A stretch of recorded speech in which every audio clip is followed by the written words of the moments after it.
사무엘하 11장 6절에서 21절까지입니다. 18절까지가 아니라 21절까지 말씀을 함께 우리 교독으로 읽겠습니다. 사무엘하 11장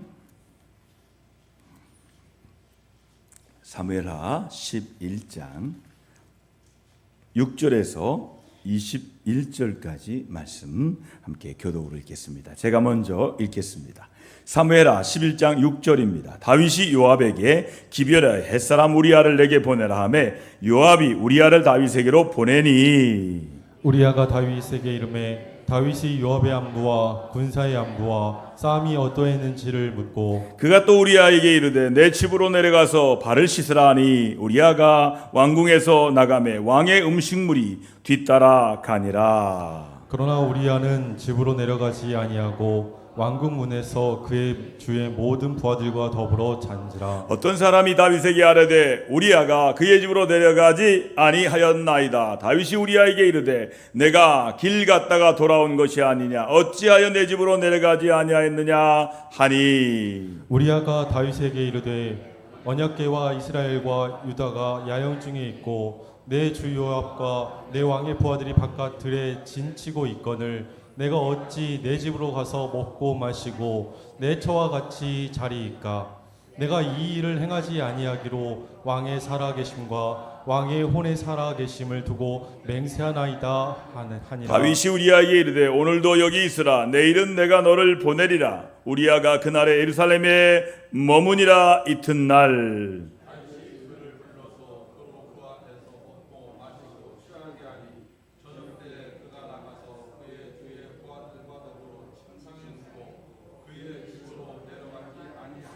아침이 되매 다윗이 편지를 써서 우리아의 집에 손에 들려 요압에게 보내니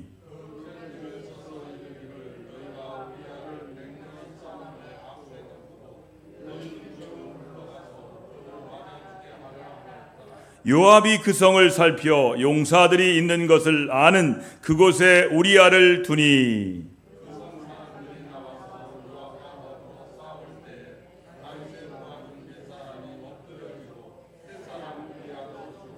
요압이 사람을 보내 그 전쟁의 모든 일을 다윗에게 보고할세.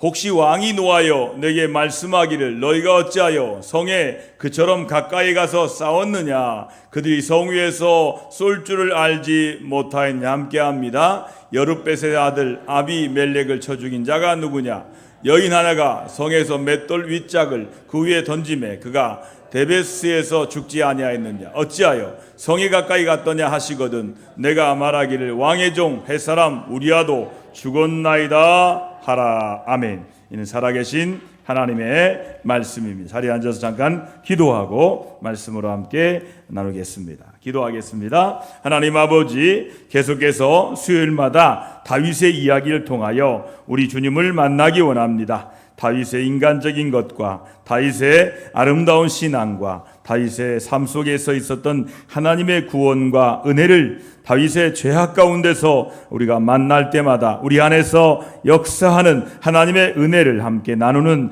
또 우리 안에 있는 죄성을 함께 나누는 귀한 시간 되게 하여 주옵소서. 우리와 함께 하시고 우리의 모든 죄를 위해 십자가에 돌아가신 예수님의 이름으로 감사하며 간절히 기도 올려드리옵나이다. 아멘. 지난주에 이어서 다윗의 넘어짐에 대하여 말씀을 통해서 오늘도 깊은 깨달음과 기도하는 밤이 되기를 주의 이름으로 축원합니다. 다음에 나오는 말씀에서 다윗이 그러한 행동에 대해서 다윗과 하나님의 시각에 큰 차이가 있는 것을 살펴볼 수가 있습니다. 자, 사무엘하 11장 27절 같이 한번 읽어볼까요? 사무엘하 11장 27절 함께 읽습니다. 함께 합니다. 그 장례를 마침에 다윗이 사람을 보내 그를 왕궁으로 데려오니 그가 그의 아내가 되어 그에게 아들을 낳으리니 다윗이 행한 그 일이 여호와 보시기에 악하였더라.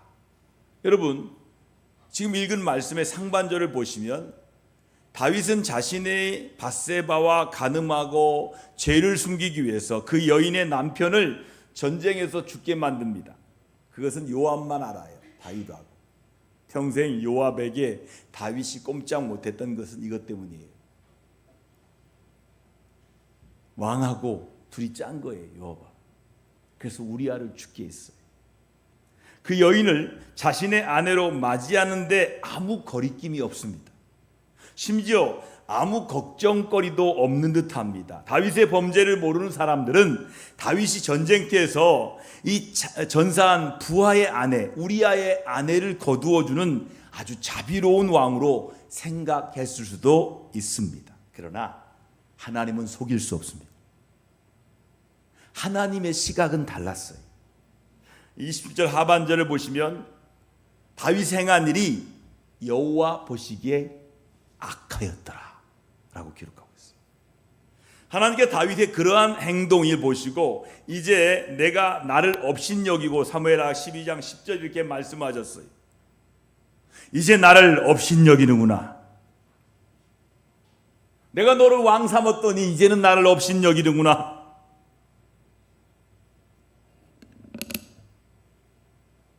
오늘 라디오를 통해서 이런 얘기 들었어요. 이번 대통령은 성공한 대통령이 돼야 합니다. 안 그러면 우리나라는 진짜 위기 가운데 있고 나라가 망할 수 있다는 얘기를 하더라고요.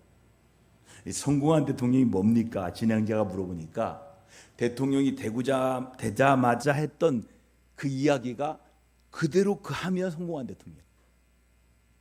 대통령 되자마자 우리가 국민을 위해서 하겠습니다. 국민을 위한 대통령 되겠습니다. 국민의 마음을 들겠습니다. 이렇게 말했던 그 말만 잘 지켜도 성공한다는 거예요. 근데 사람은 안 그래요. 되고 나면 달라져요. 다윗이 그랬잖아요. 왕이 되고 나니까 이제 내가 나를 업신여기고, 왕 되기 전에는 여호와 하나님을 그렇게 잘 섬겼는데 왕이 되고 잘 나가면서 어떻게 합니까? 하나님을 업신여긴다는 거예요. 이게 바로 뭡니까? 교만이에요. 여러분, 교만은 자신을 높일 뿐이 아니라 하나님을 업신여기고 자신이 마치 하나님이 된 것처럼 생각하게 만듭니다. 이제 다윗은 하나님을 뒷전으로 두고 자신이 전면에 나서서 설치게 됩니다. 그런 다윗이 사악함이 극에 달하며 그가 빠르게 타락하는 모습을 보면서 누구든지 하나님께서 붙들어 주시지 않는다면 그렇게 될 수밖에 없음을 우리가 알아야 됩니다. 다윗은 우리가 도저히 따라갈 수 없는 특별한 믿음의 영웅이 아닙니다. 그도 우리도 하나님께서 순간순간 붙잡아 주시지 않으면 어쩔 수 없는 인간임을 기억해야 돼요. 우리 모두가 인간이에요. 하나님이 붙잡아 주지 않으면 우리는 언제든지 넘어질 수밖에 없는 인간이라는 거예요. 다윗은 어쩌면 두 가지 전쟁을 직면했다고 볼 수 있어요. 하나는 눈에 보이는 전쟁이에요. 또 하나는 눈에 보이지 않는 전쟁이었어요. 암몬 족속과의 전쟁은 눈에 보이는 전쟁이었어요. 그러나 자신의 정욕과의 전쟁은 눈에 보이지 않는 전쟁이었어요. 다윗은 그동안 정의를 위한 전쟁에 항상 승리했고 그로 인해서 큰 명성을 얻었으며 위대한 인물이 되었습니다. 그러나 실상은 그것은 하나님께서 다윗에게 승리를 주신 것이었어요. 이에 성경은 이렇게 말합니다. 사무엘하 8장 13절에 명성을 떨치니라. 사무엘하 8장 14절에 어디로 가든지 여호와께서 이기게 하였더라. 자, 주체가 누구예요? 여호와께서 이기게 했다는 거예요. 다윗이 이긴 게 아니에요. 여호와께서 그 배후에 역사하셔서 그를 이기게 했다고 기록하고 있어요. 그러나 그는 정욕과의 전쟁에서 패배하게 되어서 간음과 살인과 거짓말을 하게 됩니다. 어쩌면 우리는 다윗의 계속된 전쟁의 승리에서도 그의 범죄의 원인을 찾아볼 수 있을 것입니다. 계속되는 전쟁은 그에게 끊임없는 긴장과 여유 없는 삶을 가져다 주었을 것입니다. 사람에게 계속 긴장된 삶을 살다 보면 오히려 유혹에 의해서 약해질 수도 있습니다.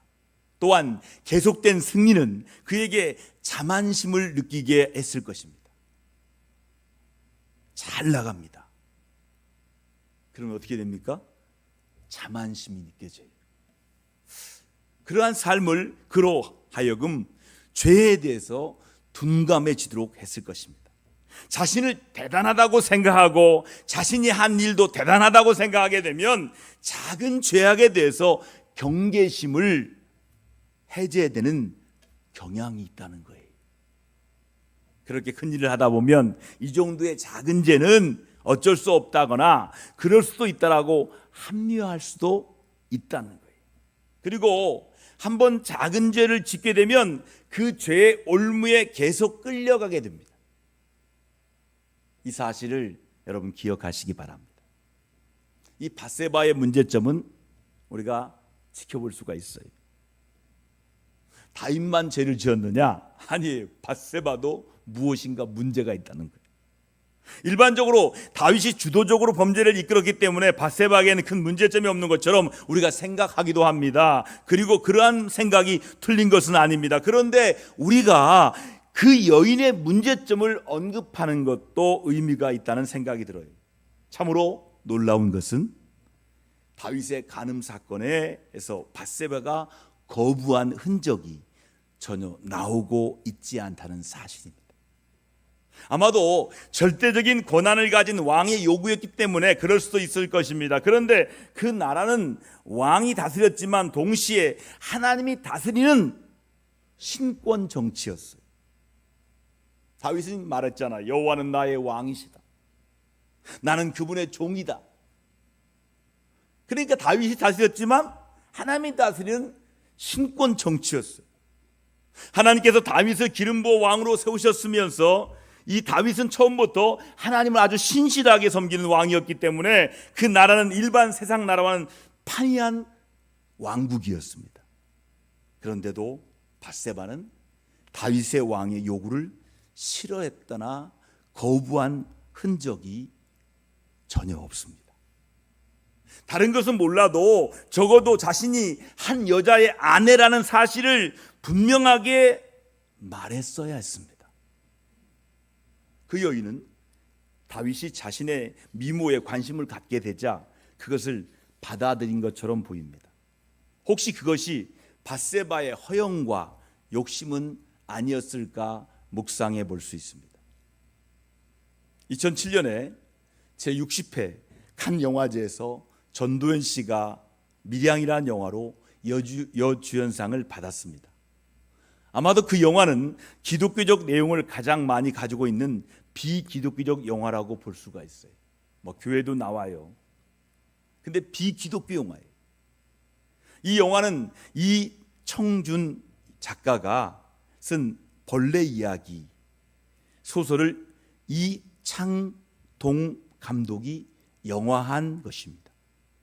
어쩌면 전도연 씨가 연기했던 이신혜라는 여인이 자신의 허영에 사로잡혀 아이가 유괴되어 죽게 만들었는지도 모릅니다. 원수를 용서한다는 사실을 보여주기 위해서 영적 허영 때문에 그녀는 자신의 아이를 죽인 살인자의 감옥을 방문합니다. 그 영화에서 결국 이신혜라는 여인이 겪게 된 비극들은 자신의 허영이 불러온 것이라고 볼 수가 있습니다. 그런 점에서 다윗의 범죄는 다윗의 정욕과 밧세바의 허영으로 이루어진 합작품이라고 볼 수도 있다는 거예요. 이 다윗의 정욕, 밧세바의 허영으로 이 일이 이루어진 거라는 거예요. 남에게 자신의 어떤 것을 드러내고 과시하는 허영은 그것이 세상적인 것이든 영적인 것이든 매우 위험하다는 사실을 알아야 합니다. 여러분, 이 귀한 사실을 여러분 마음에 또 제 마음에 잘 새겨지기를 주님의 이름으로 축원드립니다. 오늘 이야기에서 우리가 깨달아야 할 교훈들이 있는데, 이제 다윗의 이야기를 통해 우리가 깨달아야 할 교훈들을 생각해 보도록 하겠습니다. 첫 번째 교훈은 뭐냐면, 모든 범죄는 돌발적으로 일어난다기보다는 어떤 과정을 거친다는 사실을 기억해야 돼요. 범죄가 일어나기 위해서는 그것에 대한 숙성 과정이 존재한다고 볼 수가 있습니다. 다윗의 경우는 그것이 직무유기로부터 비롯되고 있습니다. 다윗은 이 신적인 전쟁, 헤렘의 전투에, 여호와의 언약궤가 있는 그 암몬과의 전쟁에 전쟁터에 나갔어야 돼요. 그런데 그는 전쟁터에 나가지 않는 직무유기를 했습니다. 거기부터 죄악이 숙성됩니다. 더 나아가 다윗은 오랜 전쟁으로 삶이 삭막해지고 몸과 영혼이 지쳐있는 상태에서 계속 승리와 인정으로 그의 마음은 교만해졌어요. 다윗의 범죄는 이러한 과정에서 비롯되었다는 거예요. 그러므로 계속해서 긴장의 삶을 살고 있을 때, 계속해서 승승장구하고 있을 때, 계속해서 삶과 사역의 열매가 드러나고 있을 때 오히려 조심해야 하는 거예요. 우리말로 말하면 잘 나갈 때 조심해야 돼.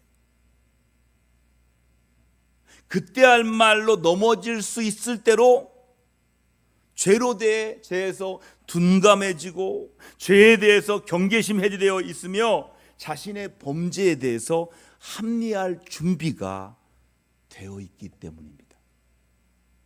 두 번째 교훈은 뭐냐면, 우리는 하나님의 마음에 합했던 다윗의 엄청난 범죄를 보면서 누구든지 하나님께 매달려 있지 않으면, 하나님께서 붙잡아 주시지 않으면 그렇게 무너질 수밖에 없는 연약한 존재임을 확실하게 인정해야 돼요. 범죄에 대해서 특별히 강한 사람은 세상에 아무도 없어요. 범죄에 대해서 특별히 면역력이 강한 사람 세상에 아무도 없어요. 이 부분에 자신감을 갖게 되면 그는 이미 넘어질 준비가 되어 있는 거예요. 여러분, 자만심은 자신의 죄악성을 가볍게 하고 하나님을 의지하는 끈을 놓게 만들어 범죄에 빠지게 하는 앞잡임을 알아야 할 것입니다. 케니락이라는 사람이 리스크라는 책을 보면 하워드 핸드리스의 성 문제로 목회를 중단한 246명의 목사들이라는 연구의 결과를 소개하고 있습니다. 246명의 목사들은 성 문제로 말미암아 목회를 중단했어요. 4가지 공통점이 있었어요. 첫 번째는 그들이 가지는 경건의 시간이 이미 무너진 상황이었어요. 두 번째는 그들에겐 책임의식이 없었어요. 세 번째는 자신은 여성을 단독으로 상대해도 문제가 없다라고 자신했어요. 그리고 마지막으로 자신에게는 그런 일이 절대 일어나지 않을 것으로 생각했습니다. 하지만 사람은 경건이 무너지고, 경건의 시간이 무너지고 자만하고 책임의식이 사라지게 되면 어느 누구나 넘어질 준비가 되어 있는 것이에요. 마지막 세 번째 교훈은, 우리가 범죄를 막기 위해서는 자신을 그저 방치해서는 안 된다는 거예요. 여러분, 다윗에게 자신의 범죄를 막을 수 있는 여러 번의 기회가 있었습니다. 예를 들면 목욕하고 여인을 보고서 고개를 돌릴 수가 있었어요. 그냥 왕궁으로 돌아올 수 있었습니다. 그 여인에 대해서 알아보고서 포기할 수 있었습니다. 사람을 시켜서 데려왔지만 그냥 돌려보낼 수도 있었습니다. 임신했다는 말을 전해 듣고 자신의 죄를 고백하고 다른 방법으로 해결할 수도 있었습니다. 그러나 그는 죄를 계속 더하는 방향으로 나아갔습니다. 이렇게 죄라는 것은 뒤로 갈수록 거절하기가 더 어려워지며 더 복잡해진다는 것을 알아야 돼요. 그래서 우리는 보는 것과 듣는 것을 조심해야 돼요. 우리가 생각하는 것과 그 생각에 집착하는 것도 조심해야 돼. 마음에 결정을 내리는 것에 조심해야 하며 행동을 옮기는 것도 조심해야 돼. 우리는 우리 자신의 생각과 행동이 끌고 가는 대로 우리를 방치해서는 안 됩니다. 그것이 죄악이라는 사실을 알았다면 조기에 끊어야 돼.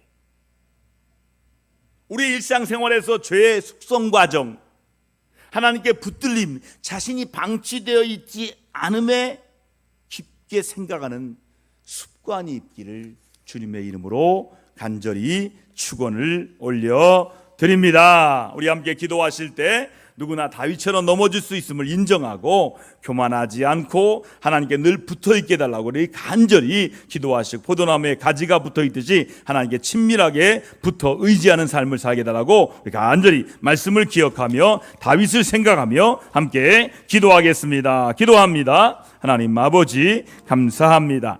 다윗 같은 사람도 이렇게 말씀을 통해서 우리가 인정할 수밖에 없는 것은 그도 넘어졌습니다. 그도 교만했습니다. 그도 하나님을 잃어버렸습니다. 그래서 그도 아버지여 사람이 생각할 수 없는 정말 큰 죄를 지었습니다. 주여, 우리 또한 아버지여 넘어질 수 있음을 인정하게 하시고 교만하지 않게 하시고 하나님께 늘 붙어 있도록 경건의 훈련을 날마다 하게 하여 주옵소서. 포도나무에 가지가 붙어 있듯이 하나님께 친밀하게 붙어 의지하는 삶을 살도록 저희들을 인도하시고 지키시고 보호하여 주시옵소서.